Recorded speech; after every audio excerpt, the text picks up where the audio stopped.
Hey everyone, welcome to CLAT point. Let's start आज का हमारा द हिंदू न्यूज़ डिस्कशन। देखो आगे बढ़ेंगे उससे पहले आज बजट आने वाला है और कल इकोनॉमिक सर्वे हमने देखा है। आप परेशान नहीं होना है, ये दोनों ही सेशन को एक दिन बजट एक दिन इकोनॉमिक सर्वे हिंदू में ही कवर करेंगे। प्रोबेबली कल बजट कर लेते हैं और परसों या नरसों इकोनॉमिक सर्वे कर लेंगे। आपको मैं अलग से वो करा दूंगा, तो उसके लिए अभी इधर उधर भटकने की जरूरत नहीं है। ठीक है, चलिए फिर शुरू करते हैं हमारे आज के न्यूज़ डिस्कशन को। उससे पहले क्लैट 2024 के लिए अवेंजर बैच हमारा शुरू हो चुका है। क्लैट 2025 के लिए हमारा विजेता बैच शुरू हो चुका है। आप इन कोर्सेज की डिटेल जानकारी के लिए डिस्क्रिप्शन से हमारी ऐप डाउनलोड कर सकते हैं एंड इन कोर्सेज में इनरोल कर सकते हैं। डेमो क्लासेस भी अवेलेबल है, आप आराम से वहां पे देख सकते हैं। ठीक है, चलिए तो पहला आज का जो सेशन का आर्टिकल होने वाला है वो एक न्यूज़ थी आज की, और कल इस पे एक आर्टिकल भी निकला था द हिंदू के अंदर, बट कल मुझे इतना उसमें कुछ खास पॉइंट लगे नहीं थे। बट आज मैं इंडियन एक्सप्रेस पढ़ रहा था तो वहां पे एक न्यूज़ आई थी, तो उससे कनेक्ट करके फिर काफ़ी सारे पॉइंट्स आपके लिए निकाले हैं। ठीक है, चलिए तो देखिए आज का जो पहला आर्टिकल है वो होने वाला है task for India's millet revolution. तो चलो मुझे बताओ, मिलेट जो है ना वो कौन सी फसल है, उसको हिंदी में क्या कहते हैं? तो थोड़ा सा सोचा, ब्रेनस्टॉर्मिंग करी, बहुत अच्छी बात है। ब्रेनस्टॉर्मिंग करना बहुत जरूरी है। ब्रेनस्टॉर्मिंग मतलब जब भी हम किसी चीज के बारे में सोचें, थोड़ा दिमाग लगाने के बारे में कि क्या है क्या नहीं है। तो देखो जो मिलेट है ना, ये कोई एक फसल नहीं है, काफी सारी फसलें जो हैं मिलेट की कैटेगरी में आती हैं। मोटा अनाज भी हिंदी में इन्हें बोलते हैं। अगर मैं आपको बताऊं तो देखिए क्या क्या है इसमें: ज्वार, बाजरा, रागी, सवा, कंगनी, चीना, कोदो, कुटकी, कुट्टू। कुट्टू का आटा लोग व्रत में खाते हैं, आपने देखा होगा। तो ये सारी चीजें जो है ना मिलेट क्रॉप में आती हैं। ठीक है, अब आपने इसमें से बहुत सारी चीजों को अपने यहाँ पे यूज किया होगा, कभी ना कभी इनका नाम सुना होगा, और इनको लोकल लैंग्वेज में अलग अलग जगहों पे अलग अलग नामों से भी जाना जाता है। ठीक है, अभी देखो ये मिलेट इतना न्यूज में क्यों है, क्योंकि 2023 को ना इंटरनेशनल ईयर ऑफ मिलेट की घोषणा करी गई है। ये इंडिया ने इंफेसिस किया था कि इसको भैया करो, तब यूएन जनरल असेंबली में मैटर गया था और वहां पे फिर ये घोषणा हुई international year of millet 2023।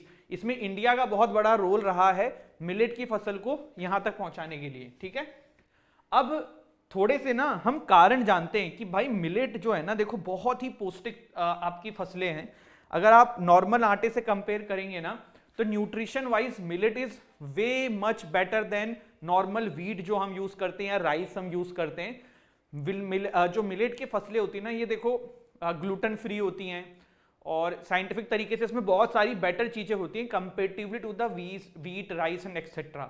But क्यों इंडिया में इसकी खेती जो है ना वो इस लेवल पे नहीं है जो बाकी फसलों की है, और क्यों ज्यादा मात्रा में मिलेट हमारे यहाँ प्रोड्यूस नहीं होता है, लोग इसे कंज्यूम नहीं करते हैं जबकि बेटर है? तो देखिए सबसे पहली चीज है लेस प्रोड्यूस क्यों होती है, लेस कंज्यूम क्यों होती है, इसको जानने की कोशिश करते हैं। देखो किसान जो है ना बेचारा, वो खेती क्यों करता है? वो इसलिए करता है कि भाई वो जो खेती करे उसके बदले में उसको पैसा मिले और वो भी अपना पालन पोषण कर सके। सबसे बड़ी प्रॉब्लम जो मिलेट के फसलों के साथ है ना गाइस, कि भाई एडिक्वेट प्राइस किसानों को यहाँ पे उपलब्ध नहीं कराया जाता है। किसान जो होता है ना, उसको जो उचित मूल्य मिलना चाहिए मिलेट के फसलों को उगाने के, वो नहीं मिलता है। तो किसान सोचता है कि फिर हम मिलेट क्यों उगाएं, फिर जो वीट और राइस जहां पे हमें उचित फसल का दाम मिलेगा हम वही उगा लेते हैं। ठीक है, दूसरी चीज, अगर एक बहुत हाइपोथेटिकल एग्जांपल है, जैसे मान लो ये क्या है, 1 बीघा जमीन है। ठीक है, इतने में अगर आप गेहूं उगाओगे तो ज्यादा उगेगा कंपेरेटिवली टू द मिलेट का कोई फसल, क्योंकि ये मोटा अनाज होता है, डिमांड लेस है। भाई सीधी सट बात है ना, इकोनॉमी कैसे काम करती है, डिमांड एंड सप्लाई का ही तो खेल होता है सारा। अब डिमांड ही नहीं है, लोग कंज्यूम करने के लिए रेडी नहीं है। लोगों का लाइफस्टाइल आज की डेट में ऐसा बन चुका है कि न्यूट्रिशन तो पता नहीं, काफी समय से लोग गेहूं जो है खाते आ रहे हैं, हमारा परिवार खाते आ रहा है, तो हम भी वही फॉलो करते हैं। सबसे इंपॉर्टेंट चीज कि मिलेट का जो आटा है ना गाइस, इसको सानने में बहुत मेहनत लगती है। जो नॉर्मल व्हीट का आटा है ना, अगर आप उससे कंपेयर करेंगे मिलेट के आटे को, तो आपको ये चीज देखने में आएगा कि मिलेट का आटा ना सानना, जो गूथना बोलते हैं, मैं सानना बोल रहा हूं, गूथना जो आई थिंक शब्द है, वो काफी टफ है। ठीक है, अब मेजर मिलेट कौन कौन सी है हमारे यहाँ, माइनर मिलेट कौन सी है? 2 टाइप में मिलेट्स की फसलों को डिवाइड किया गया है, सोरगम, पर्ल, ज्वार बाजरा जिसको बोलते हैं, फिंगर मिलेट, फिर फॉक्सटेल, लिटिल मिलेट, कोडो, प्रोसो, बार्नयार्ड मिलेट। तो ये सारी जो हैं मिलेट की बातें हैं। India's proposal to observe an International Year of Millet in 2023 was approved by Food and Agriculture Organization FAO in 2018 and United Nations General Assembly has declared that year 2023 as the International Year of Millet. Clear हो गया इतना? ठीक है, आगे बढ़ते हैं. Andhra Pradesh capital will be shifted to Vizag in few months. Jagan Mohan Reddy. भाई देखो आंध्र प्रदेश का ये मैटर ना सॉल्व होने का नाम ही नहीं ले रहा है. बड़े मसले इस पे चल रहे हैं. थोड़ा सा मैं आपको ना कंटेक्स्ट समझाने की कोशिश करता हूं. आई होप ऐसे आप लोगों को पता हो, लेकिन जिनको नहीं पता है मैं आपको थोड़ा सा ना आंध्र प्रदेश में ये पूरा मैटर उठा कहां से ये समझने की कोशिश करते हैं.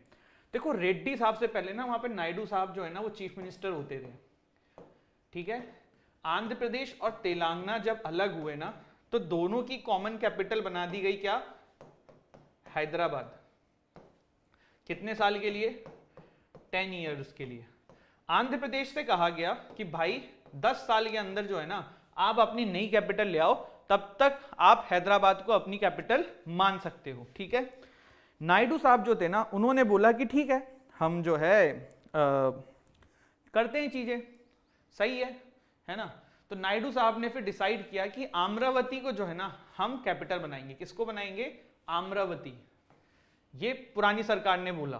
फिर उसके बाद सरकार चेंज होती है, रेड्डी जी की सरकार आती है. रेड्डी जी की सरकार आती है, वो ये कहते हैं कि यार एक ही कैपिटल क्यों बनेगी, हमारे यहाँ पे हम 3 कैपिटल बनाएंगे. तो अमरावती, एक यहाँ पे विशाखापट्टनम और एक इधर आपका कुर्नूल है.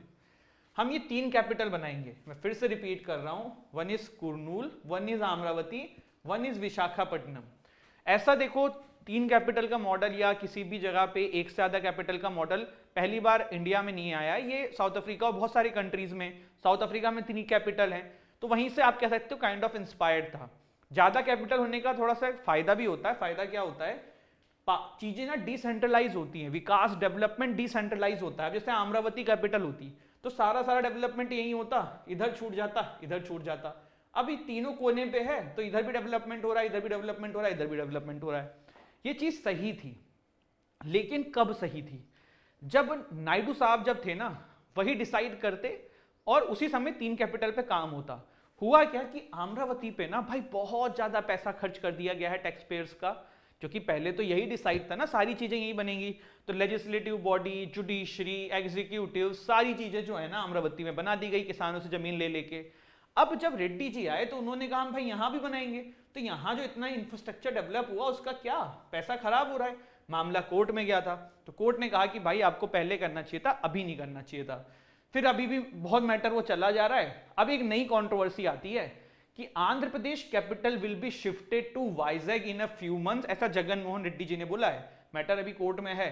ठीक है, थोड़ा सा इसके बारे में और जान लो. अगर आपसे कोई पूछ ले कि जो 3 कैपिटल लाने की बात करी गई थी किस बिल के थ्रू करी थी, क्या किया था, तो जुलाई 31 को स्टेट गवर्नमेंट ने decentralisation and inclusive development of all regions act 2020 and the AP capital regions development authority repeal act 2020 लाया था, जिसमें इन्होंने कहा था कि अमरावती को जो लेजिस्लेटिव कैपिटल बनाएंगे, विशाखापट्टनम को एग्जीक्यूटिव कैपिटल बनाएंगे, कुर्नूल को जुडिशियल कैपिटल बनाएंगे. देखो भारत में इकलौता ऐसा राज्य नहीं था आंध्र प्रदेश जहां पे इस तरीके की चीजें हैं. Already there are certain states जहां पे एक से ज्यादा कैपिटल हैं, जैसे कि महाराष्ट्र में मुंबई एंड नागपुर, हिमाचल प्रदेश में शिमला एंड धर्मशाला, जम्मू कश्मीर जब पहले स्टेट होता था तो यहाँ भी होता था Srinagar and Jammu as a capital. इनके अलावा ना एक स्टेट और है जहाँ पे भी रिसेंटली किया गया है, उसका नाम मुझे आप लोग कमेंट सेक्शन में बताएं. ठीक है, क्लियर हुआ इतना बात? आई होप क्लियर हो गया होगा. इसके बाद देखिए क्या हुआ. हॉकी वर्ल्ड कप चल रहा था, है ना. इसमें जीती है कौन? जर्मनी. तो यही यहाँ पे ये न्यूज है. अब इसमें आपको क्या क्या चीजें ध्यान रखनी है. हॉकी वर्ल्ड कप के बारे में हमने आई थिंक 10 से 15 दिन पहले डिटेल में डिस्कस किया हुआ है, वो वाला नोट्स रिवाइज कर लेना. प्लस जर्मनी जो है कितनी बार जीती है और किसको हरा के जीती है ये आपको पता होना चाहिए. ठीक है, देखो भाई अब आप फिर ये बोलोगे कि सर आपको कैसे पता पड़ जाता है कि कौन सा टॉपिक इतना इंपॉर्टेंट है, आप हिंदू में आने से पहले ही कवर कर लेते हो. क्या नहीं था, नहीं किया था. मनरेगा या फिर नरेगा जिसको हम बोलते हैं, ये टॉपिक तो हमने डिटेल में डिस्कस कर लिया है. और आज 1 फेब को द हिंदू के टेक्स्ट पेज पे, जो कि सबसे इंपॉर्टेंट पेज कह सकते हो आप करंट अफेयर के पर्सपेक्टिव से, पूरा का पूरा आर्टिकल जो है वो मनरेगा पे निकला हुआ है। वो जो पुअर स्टेट के पास पैसा ढंग से यूज नहीं कर रहे थे तो उस पर पूरा जो मामला था, तो वो सारी चीजें निकली हुई हैं, हमने डिटेल में पूरा डिस्कस किया है। आई थिंक कल ही किया था या परसों किया था। आप लोग इसीलिए कहता हूं डेली देखा करो। अगर डेली नहीं भी देख रहे हो, सिंपल एक तरीका बताया है मैंने कैसे यूट्यूब की एल्गोरिथम में करंट अफेयर के topic from the CLAT point आपको फाइंड करने हैं। Just take an example, YouTube खोलो, वहां पे लिखो नरेगा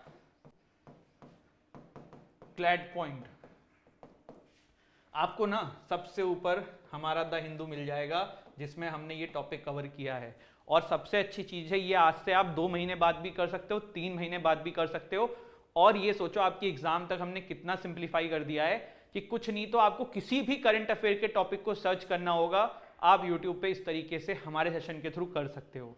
तो ये बहुत सिंपल है। जैसे कि एक और एग्जांपल ले लो, आपको जलीकट्टू सर्च करना था तो आपने सर्च करना है द हिंदू भी नहीं करना है, क्लैट पॉइंट जलीकट्टू, सबसे ऊपर द हिंदू आ जाएगा, वहां पर टाइम स्टैंप लगाई है, जलीकट्टू कितने से कितने मिनट में कवर हुआ है आप देख लोगे। ठीक है, चलिए इसके बाद कुछ फॉरेन न्यूज हम देखते हैं। IMF approves $4.7 billion suspect loan package for Bangladesh. ठीक है, IMF जानते ही होगे, देख लेना थोड़ा सा इसके बारे में। Japan and NATO pledge firm response to China Russia threat. ठीक है, suspected jihadist kill 28 person in Burkina Faso, 15 bodies found. ये इकोनॉमिक सर्वे है, हमने कहा है इसको डिटेल में करेंगे बट आज नहीं कर रहे हैं। ठीक है, इसके बाद आज बजट भी आ जाने दो, फिर दोनों चीजों को करेंगे। मॉस्क ब्लास्ट टू हिट्स 100, पाक ब्लेम सिक्योरिटी लैप्स। क्या है ये आर्टिकल?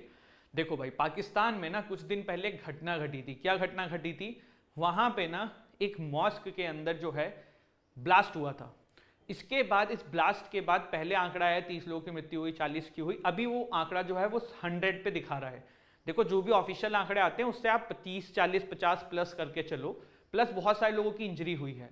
तो टेररिज्म सबसे ज्यादा फैलाने में पाकिस्तान का रोल रहता है और ये दुर्भाग्यपूर्ण घटना उनके यहाँ पे घटी है। अब अगर पाकिस्तान को होश नहीं आ रहा है तो अभी उनको समझना चाहिए कि वो जिस चीज को दूसरों के लिए तैयार कर रहे हैं ना, वो अब उन्हीं को काट रही है।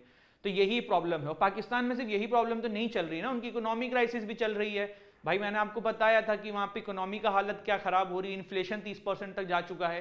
तो पाकिस्तान को अब इस बारे में सोचना पड़ेगा कि भाई अगर हमने यहाँ पे चीजों को मैटर नहीं किया, अब हम सही लाइन पे नहीं आए, अभी भी समय है, टेररिज्म को कम करो। आप थोड़ा सा ध्यान दो इकोनॉमी के ऊपर, आप जनता के ऊपर ध्यान दो, डेमोक्रेसी लेके आओ, थोड़ा आर्मी के ऊपर से पावर कम की जाए।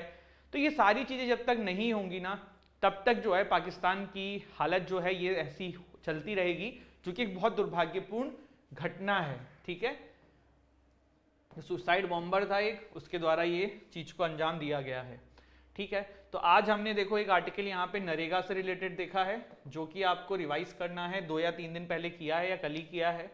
इसके अलावा हमने 3 कैपिटल मॉडल करके जो ये आर्टिकल है ये पूरा डिटेल में समझा कि क्या है। इसके अलावा हमने यहाँ पे मिलेट को लेके जो अभी मामला चल रहा है, इंटरनेशनल ईयर ऑफ मिलेट 2023, और क्यों ये न्यूज़ में है, ये सारी चीज़ें हमने देखने की कोशिश करी। आप क्लैट पॉइंट से जुड़ सकते हैं by enrolling in our Avenger batch. It will only cost you 21,999। Description से ऐप डाउनलोड करो, डेमो क्लासेस देखो, आपके घर पे 7 बुक्स आने वाली हैं, 50 के आसपास मॉक्स इसमें हैं, लाइव क्लासेस हैं, रिकॉर्डेड क्लासेस हैं, पर्सनल मेंटरशिप है, 1-to-1 सेशंस हैं, one of the best faculties हैं।